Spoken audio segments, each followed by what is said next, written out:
அல்லேலூயா அல்லேலூயா. அப்போஸ்தலர் 9ஆம் அதிகாரம்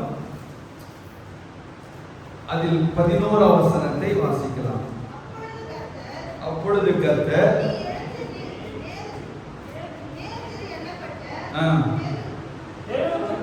தெருவுக்கு போ, யூதாவின் வீட்டிலே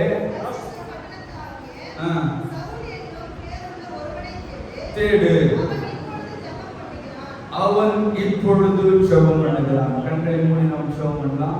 ஆண்டவரே, இந்த வார்த்தைகளை கொண்டு கர்த்தர் இடப்படும்படியாய் இயேசுவின் நாமத்தினால் ஜெபிக்கிறோம். ஆண்டவரே, பேசுகிற ஒவ்வொரு வார்த்தைகளும் ஆண்டவரே பிரயோஜனமாய் இருக்கட்டும். என் வாய்களை திறந்து மாம்சத்திலே ஒரு வார்த்தைகளும் வெளிப்படக்கூடாது. இயேசுவின் நாமத்தினால் பிதாவே, ஆமென். அவன் இப்பொழுது ஜெபம் பண்ணுகிறான். அல்லேலூயா. பாருங்க, தேவ சித்தத்தை நிறைவேற்றுகிற மனுஷன் ஜெபிப்பான். அல்லேலூயா. ஜெபிக்கிற மனுஷன் தேவ சித்தத்தை நிறைவேற்றுவான். அல்லேலூயா. இப்போ பவுலுக்கு என்ன தேவை?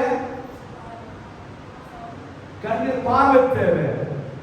தனக்கு உரியவர்களை அவன் நினைக்கல. அவன் சொல்லுகிறார், அவர் மிகப்பெரிய ஒரு அப்போஸ்தலர் இல்லையா? அவர் தன்னுக்காக, தன்னுடைய சரீரத்திற்காக அவர் யோசிக்கல இல்லையா? நீங்க நிறைய இடத்துல ஆண்டவர் கேட்கும்போது, சில குருடர் வந்து கேட்கும்போது, நான் என்ன செய்ய வேண்டும் என்ற பார்வை அடைய வேண்டும் என்று. ஆனா பவுல் அப்படி அல்ல. தன்னை குறித்ததான, தன்னுடைய சரீரத்தை குறித்ததான அவருக்கு என்ன இல்லை? பார்வை இல்லை. ஆனால் அதுக்கு முதல்ல அவருக்கு என்ன தேவை? பார்வை தேவை. ஆனா அவர் எதற்காக ஜெபம் பண்ணுகிறார்னா, தேவ சித்தத்தை நிறைவேற்றுவதற்காக. ராமன் சொல்லுவாங்களா? இப்பொழுதோ அவர் ஜெபம் பண்ணி கொண்டிருக்கிறார். அல்லேலூயா. நல்ல கவனிங்க. தேவ சித்தத்தை எந்த மனுஷர் நிறைவேற்றுகிறார்களோ, நல்ல கவனிக்கணும். ஆண்டவர் பவுலை தொட்ட உடனே, பவுலை சந்தித்த உடனே அவருடைய எல்லா சூழ்நிலைகள் மாறுகிறது. ஆமென்.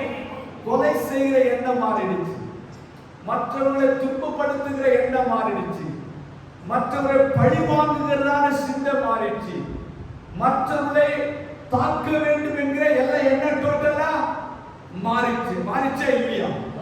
மாறிச்சு. முன்பு எப்படி இருந்தா, அது பின்னாடி அதிகாரத்தில் அது சொல்ல நேரம் இல்லை. முன்பு நான் இப்படியா இருந்தேன்.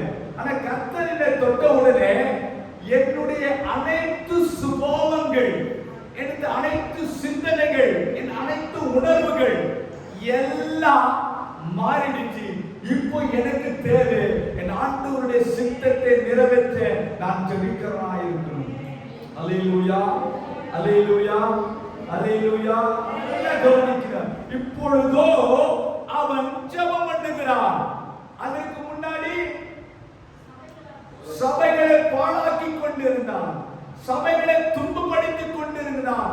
ஸ்தேவான் கொல்லப்படுகிற பொழுது பக்கத்திலிருந்து வேடிக்கை பார்த்து கொண்டிருந்தான். ஆனால் எப்பொழுது ஆண்டவர் பவுலை தொட்டாரோ, அப்பொழுதே அவருடைய அனைத்து சிந்தனைகளும், உணர்வுகளும், எண்ணங்களும் எல்லாம் மாறி இப்பொழுது தேவ சித்தத்துக்காக அவர் ஜெபித்துக் கொண்டிருக்கிறார். ஆண்டவர் தொட்ட உடனே நம்முடைய சுபாவங்கள் எல்லாம் மாறணும். அல்லேலூயா. பவுலை போல முன்பு ஆண்டவர் தொடுவதற்கு முன்னாடி நீங்க வாசித்து பார்த்தீங்கன்னா, ஒவ்வொரு இடத்திலும் ஸ்திரீகளையும் புருஷர்களையும் 8ஆம் அதிகாரத்தில் இருக்குது, இழுத்துக்கொண்டு அவர்களை அழிக்க தொடங்கிய ஒரு மனுஷன். ஆமென். அப்ப ஆண்டவர் தொட்ட உடனே அவருடைய எல்லா சுபாவங்களும் மாறுகிறது. நம்மை ஆண்டவர் எத்தனை வருடங்களுக்கு முன்பாக தொட்டிருக்கிறார். ஆண்டவர் நம்மை எத்தனை வருடங்களுக்கு முன்பாக ரட்சித்திருக்கிறார்.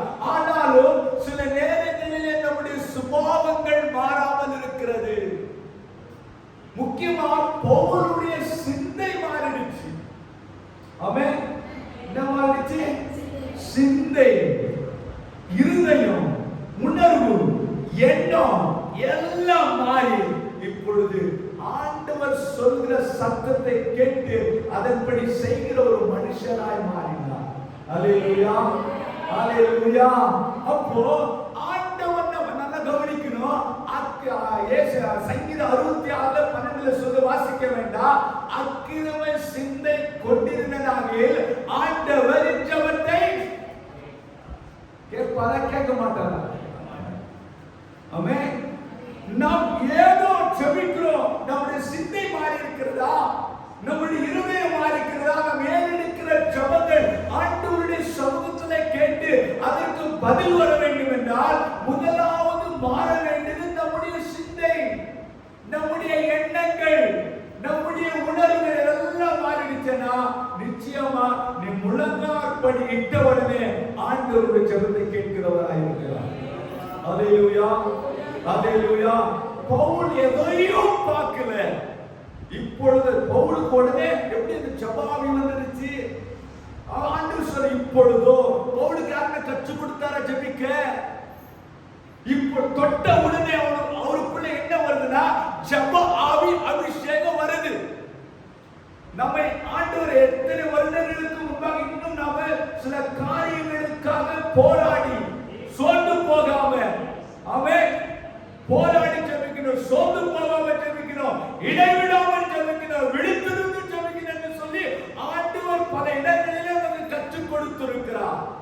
தொட்ட உடனே ஜெப ஆவி அவருக்குள் வந்தது மாத்திரமல்ல, ஜெபிக்கிற மனுஷனை கர்த்தர் பரிசுத்த ஆவியினாலே அவர் நிரப்புகிறவராய் இருக்கிறார். அல்லேலூயா. ஜெபம் பண்ண உடனே அடுத்தது நடக்குது, பரிசுத்த ஆவியினாலே பவுல் நிரப்பப்பட்டார்.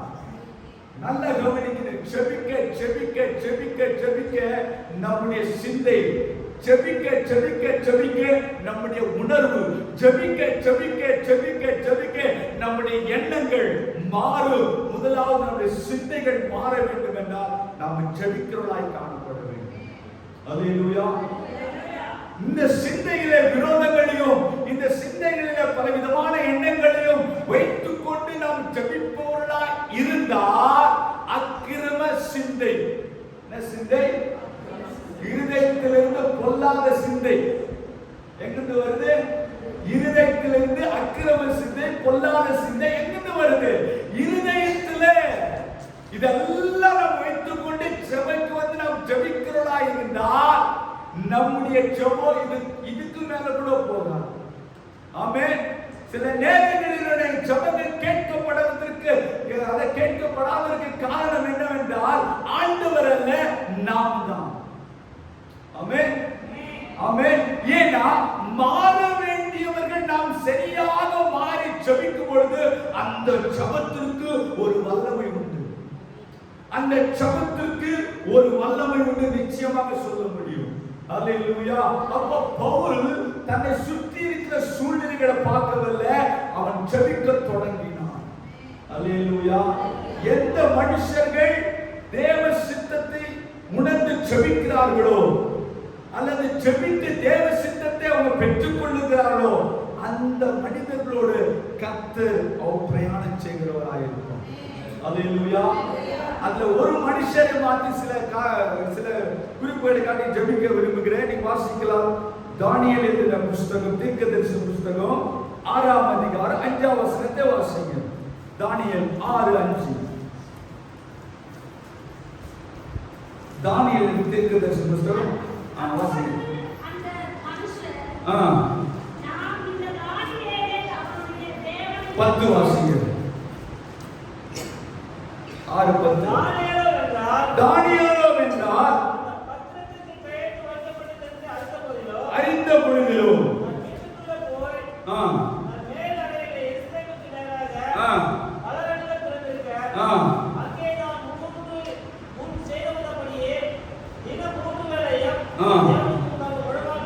அங்கே தான் முன் செய்து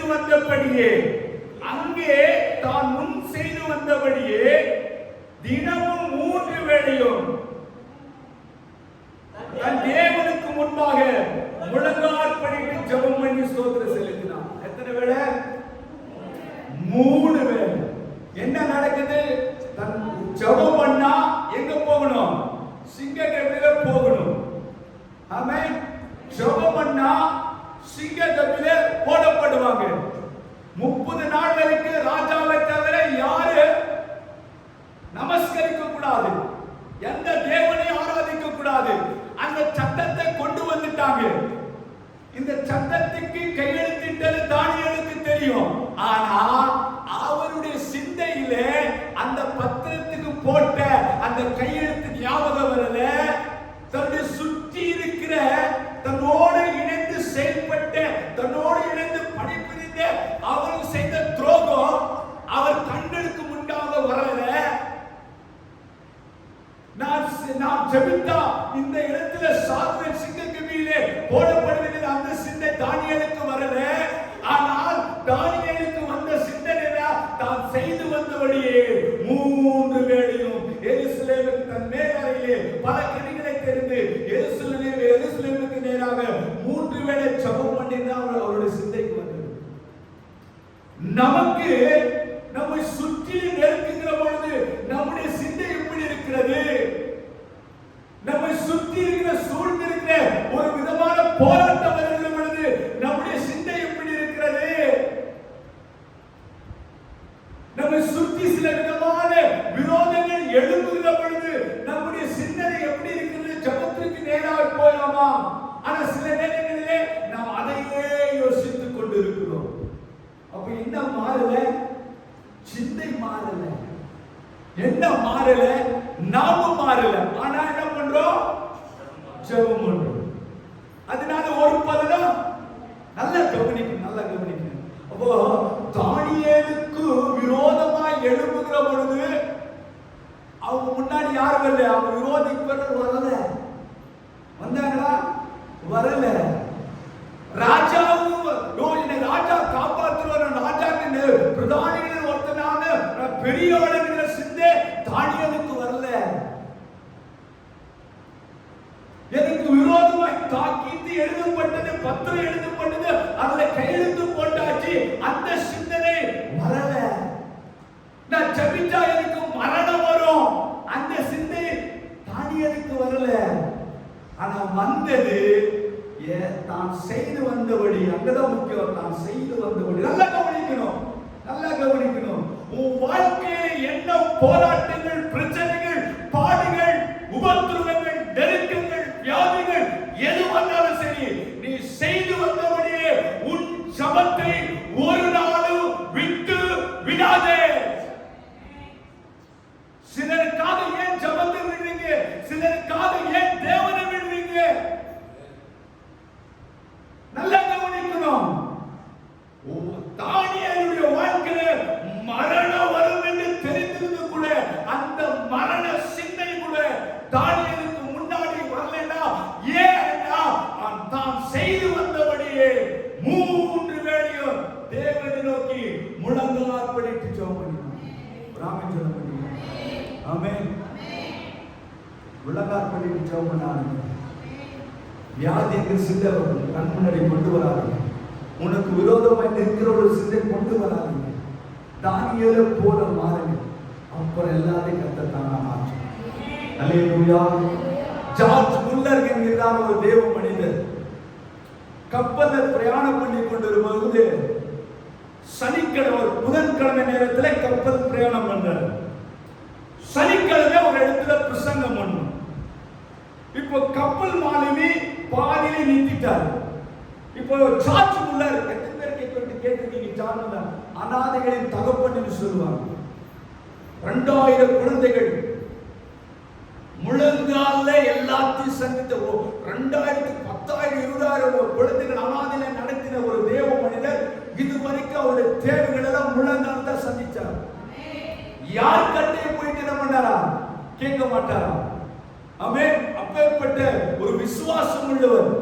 இவர் பிரயாணம் போய் கொண்டிருக்கும் பொழுது மாலுமி ஏன் கப்பல் இதுக்கு மேல போல? அன்றைக்கு இருக்கிற மாதிரி ஒரு பிளேன் வசதி எல்லாம் கிடையாது. இப்போ ஏன்னா ஒரு 3 மணி நேரம் டெல்லியில போயிடலாம். அப்பெல்லாம் கிடையாது. கப்பல் பிரயாணம் தான். அது காத்து அந்த மாதிரி ஒரு சூழ்நிலை இருந்ததோ தெரியாது. ஆனா வழியில அவருக்கு தடை இருந்ததுன்னா அது பனிக்கட்டி இருக்கு தெரியுமா? பனிக்கட்டி இருந்துச்சுன்னா அதுக்கு மேல போக முடியாது. இவர் எப்போ புதன்கிழமை போறாரு, சனிக்கிழமை பிரசங்கிக்கணும். இப்போ மாதவி சொல்லிட்டாரு, போக முடியாத அவ்வளவுதான். ஐயா, நான் சனிக்கிழமை போய் பிரசங்கிக்க வேண்டும். இவ்வளவு பணி மலைகள் இருக்கிறது, நாம போனோம்னா கர்த்தர் மாற்றுவார். பணிகளை காட்டிலும் தடைகளை காட்டிலும் நான் ஆராதிக்கிற தேவன் சர்வ வல்லவர். வா, இவர் பார்க்கிறாரு மாலினி என்ன பைத்தியக்காரத்தனமா பேசுறாரு. வா, கீழ்த்தரையில போய் மாலுமியும் சாச்சுக்குள்ள முழங்கால் பண்ணிட்டு 2 பேரும் கரங்களை பிடித்து ஜெபம் பண்ணணும். ஜெபம் பண்ணி மேல வந்து பார்த்தா இருக்கிற அத்தனை பனிமலைகளும் உடைந்து தானா வழிவிட்டது என்று சரித்திரம் சொல்லுகிறது. என்னைக்கோ நடந்தது இல்லைங்க, 200 ஆண்டுகளுக்கு பின்னாடி நடந்த ஒரு சம்பவம். இந்த பூமியிலே இருவர் எந்த காரியத்திற்காக ஒருமனப்படுகிறார்களோ அந்த காரியத்தை நான் கேட்பேன் ஆண்டவர் சொல்றாரு. அல்லேலூயா, அல்லேலூயா. அப்போ அவங்க முன்னாடி அந்த பனி என்கிறதால அந்த பனியை போல இருக்கிற மலை போல தடைகள் அவங்களுக்கு தெரியல. தடைகளை தகர்க்கிற தேவன் தான் அவங்க தெரிஞ்சாங்க. நம்முடைய வாழ்க்கையிலே எந்த எரிகோ தடைகள் இருந்தாலும் அந்த எரிகோ தடைகளும் கண் முன்னாடி இருக்கக்கூடாது. ஒரு யோர்தான் தடை இருந்தாலும் அது கண் முன்னாடி இருக்கக்கூடாது. தாவீது சொல்ற கர்த்தரின் வலது பரிசத்தில் இருக்கிறபடி நான் ஆமென் சொல்ல மாட்டீங்களா?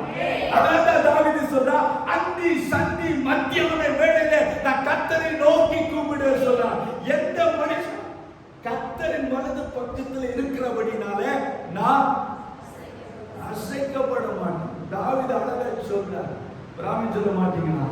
ஆமென் சொல்ல மாட்டீங்களா? ஹalleluya. நல்லா கவனிக்கணும், நல்லா கவனிக்கணும். உங்களுடைய சூழ்நிலைகளை பார்க்காதீங்க, சூழ்நிலைகளை மாற்றுகிற கர்த்தர். ஹalleluya. சூழ்நிலைகளை மாற்றுகிற அந்த தெய்வத்துடைய வல்லமையை பாருங்க. ஆமென்.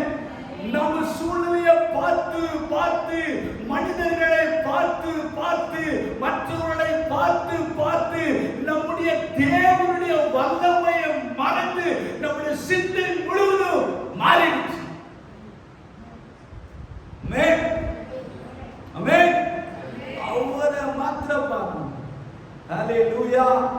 பேதுரு இயேசுவை மாத்திரம் பார்க்கும்போது கரெக்டா கடல் மேல நடந்து போனார். எப்போது கடலை பார்த்தாரோ, அந்த தண்ணீரை பார்த்தாரோ, அப்பொழுதே அவருடைய விசுவாசம் குறைவுபட்டது. உடனே நான் மடிந்து போகிறேன் ஆண்டவர் அப்பொழுது தூக்கி விடுறார். ஹalleluya. நான் சொல்லுவேன், கர்த்தரை மாத்திரம் நீ பார்க்கும் பொழுது, அது கடலா இருந்தாலும் சரி, அது மலையா இருந்தாலும் சரி, அது காடு மேடு உள்ள இடமா இருந்தாலும் சரி, உன்னுடைய பாதைகள் தான வழி திறப்பு. ஏன்னா உனக்கு முன்னே போய் நான் போனதானவளே. நாம் ஆண்டவரை முன்னாடி விட்டு பின்னாடி போறோம். ஹalleluya, ஹalleluya, ஹalleluya. பேதுரு ஆண்டவரை பார்க்க, ஆண்டவரே நீரானால் வரட்டுமா வாண்டாரு. பேதுரு பார்த்தா சில நேரத்துல வாழ்ந்த பாதி வெளியில நல்ல விசுவாசமா வந்துட்டே இருப்போம். திடீர்னு ஒரு பிரச்சனை வந்த உடனே அப்படியே வந்துட்டு இருப்போம். திடீர்னு ஒரு போராட்டம் வந்த உடனே பேதுரு போல நாமளே நம்ம சில நேரத்துல சத்தாலும் போனது. மடிவதற்கல்ல, உன்னை மடித்தாலும் உயிர்த்தெழுகிற தேவன் அவர். ஏனையா 4 நாளா நாம் லாசருவை உயிரோடு எழுப்பும் பொழுது மரித்தவர்கள் நம்முடைய விசுவாசத்தின் அளவை பொறுத்தா எல்லாம் நடக்கும். ஆமென், ஆமென், ஹalleluya, ஹalleluya. இயேசுவை மாத்திரம் முன்னாடி வச்சிடுங்க. இயேசுவை மாத்திரம் முன்னாடி வச்சிடுங்க. உன்னுடைய தடைகளை அவர்தான் தகர்த்திருக்க முடியும். உலகத்தில் இருக்கிற எந்த மனிதனால முடியாது. இயேசுவால மாத்திரம் எல்லாம். ஒரு காரியத்தை சொல்லி நான் ஜெபம் பண்ண முடிக்கிறேன். ஒரு 3 பாயிண்ட் பிறகு இந்த நேரம் எடுத்து நான் சொல்றேன். அதே தானியேல் 6ஆம் அதிகாரத்துல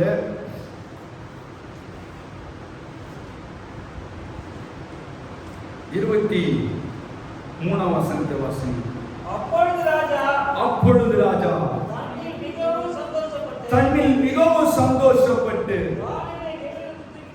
தானியேலை கெபியில் தூக்கிவிட சொன்னான். விடப்பட்டான். அவன் தன் தேவன் பேரில் விசுவாசித்திருந்தபடியால் ஒரு சேதம் இருக்காது, ஒரு சேதம் இருக்காது. அவன் தன் தேவன் பேரில் விசுவாசம் வைத்திருந்தபடியால். எழுந்து அப்படியே ஜெபம் பண்ணலாமா? ஹல்லேலூயா. அப்படியே எழுந்து ஜெபம் பண்ணி முடிக்கலாம். அவன் தன் தேவன் பேரில் விசுவாசம் வைத்திருந்தபடியால் ஒரு சேதமும் இல்லை. எந்த அளவுக்கு கர்த்தர் மேல் விசுவாசமா இருக்கிறீர்களோ, எந்த அளவுக்கு தேவன் மேல் விசுவாசமா இருக்கிறீர்களோ, ஒன்று உங்களை சேதப்படுத்தாது, ஒன்று உங்களை சேதப்படுத்தாது, ஒன்று உங்களை சேதப்படுத்தாது, ஒன்று உங்களை சேதப்படுத்தாது, ஒன்று உங்களை சேதப்படுத்தாது.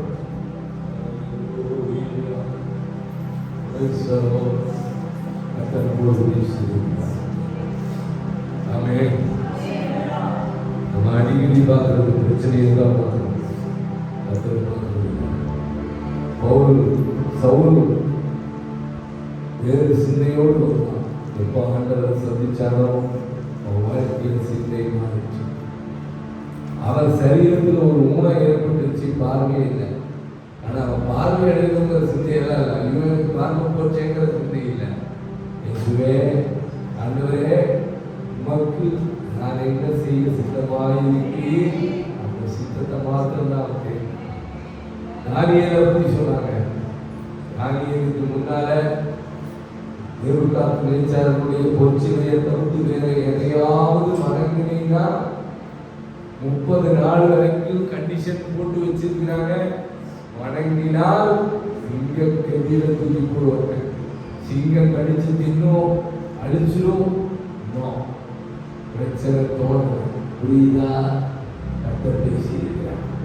உனக்கு முன்னால் இருக்கிற பிரச்சனைகள் உன்னை வீழ்த்தி உன்னை ஒன்றும் இல்லாம ஆக்கத்தானே ஒழிய வளர விடாது. அப்ப பிரச்சனைகளை பார்க்கிறது அல்ல தெய்வத்தினுடைய நோக்கம். பிரச்சனைகளை பார்த்து நிக்க வைக்க இல்லை உன்னை ஆண்டவர் தெரிஞ்சுக்கிட்டது. நீ ஆண்டவருடைய யாருன்னா பிரச்சனையை பார்க்காத தெய்வத்தை மாத்திரம் பாரு. அவன் தேவன் பேரில் வைத்த விசுவாசம் என்ன செய்தது? அவனை ரட்சித்தது. ஹல்லேலூயா. தேவன் பேரில் வைத்திருக்கிற விசுவாச ரட்சி. நீங்க ராத்திரி இந்த வசனத்தை எத்தனை பேர் கேட்டீங்களோ உங்களுக்கு எல்லாம் எனக்கு ஒரு விடுதலை உண்டு. ஹல்லேலூயா. விசுவாசித்தார், நீ தேவனை மாத்திரம் நோக்கி பார்த்தார், உன் வாழ்க்கையில நிச்சயமான காரியங்களை காட்டார். உனக்கு முன்னால பிசாசு கொண்டு வந்து போடுகிற எந்த காரியத்தை குறித்து நீ பார்த்து பயப்பட வேண்டாம். காரணம், உலகத்தில் இருப்பவரை காட்டிலும் முன்னில் இருக்கிறவர் பெரியவர். அந்த பெரியவருடைய பிள்ளை நீ, அந்த தெய்வத்தினுடைய பிள்ளை நீ. அதை மறந்து போனாங்க. அந்த தைரியம், அந்த விசுவாசம், அந்த சிந்தை உன் உள்ளத்தை நிரப்பி இருந்தா, உன் சிந்தையை நிரப்பி இருந்தா, எந்த சத்ருவுக்கும், எந்த மந்திரத்துக்கு, எந்த மாயத்துக்கும், எந்த பொல்லாத ஆவிக்கும், எந்த காரியத்துக்கும் நீ பயப்படவே மாட்ட. அல்லேலூயா. கர்த்தர் உன்னை ஒருபோது தீங்குக்கு ஒப்பு கொடுக்கிற தெய்வம் அல்ல. ஆமென். அந்த தெய்வத்தை ஆராதிக்க நமக்கு கிருபை தந்திருக்கிறார். அவர் பாதத்தில் மீண்டுமாய் நம்மை சமர்ப்பிக்கலாமா? ஆண்டவரே, உம்முடைய சித்தம் என் வாழ்க்கையில நிறைவேறட்டும். இந்த நாட்களில் நாங்கள் கேட்கிற செய்திகள் எல்லாம் எங்களை பலப்படுத்துகிறது. ஆண்டவரே, ஆமென். நீர் தந்த வார்த்தை, நீர் தந்த உபவாசம், நீர் உம்முடைய சித்தத்தின்படி இந்த கூடுகை நடந்து கொண்டிருக்கிறது என்பதை நாங்கள் உணர எங்களுக்கு கிருபை தருகிறீங்க. ஆண்டவரே, உம்முடைய பாதத்தில் மறுபடி சமர்ப்பிக்கிறோம். செபிக்கலாமா? பிதாவே, உம்மை நாங்கள் துதிக்கிறோம், ஸ்தோத்திரிக்கிறோம், வாழ்த்துகிறோம். இந்த நாளிலும் தேவன் எங்களோடு இடைவெளியிலே ஸ்தோத்திரம். உம்மை மாத்திரம் நோக்கி, உம்மை மாத்திரம் விசுவாசித்து, உம்மை மாத்திரம் சிந்தையாய் கொண்டிருந்து நாங்கள் வாழ கிருபை செய்யும். பேதுருவை போல கர்த்தாவே, நாங்கள் ஆசைப்பட்டு விட்டு உலகத்தை பார்த்து விழுந்து போகல. அவன் தானியேலை போல உம்மை மாத்திரமே நோக்கி பார்த்து என்ன வந்தாலும் நீர் காப்பாற்றுவீர் என்கிற விசுவாசத்தோடு உம்முடைய சித்தமில்லாமல் என் வாழ்க்கையில் ஒன்றும் தடை வராது என்கிற அந்த தானியேலை அனுபவம் எங்கள் வாழ்க்கையில கடந்து வரட்டும்ப்பா.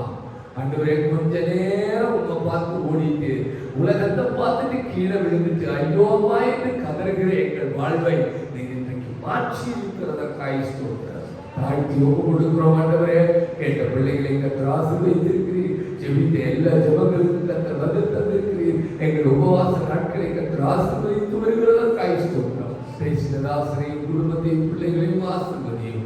இயேசுவின் மூலம் ஜெபங்களுக்கு நல்ல பிதாவே. ஆத்மாவே உள்ளமே கர்த்தர் செய்த சகல உபகாரங்களையும் ஆமென். ஹalleluya, ஹalleluya.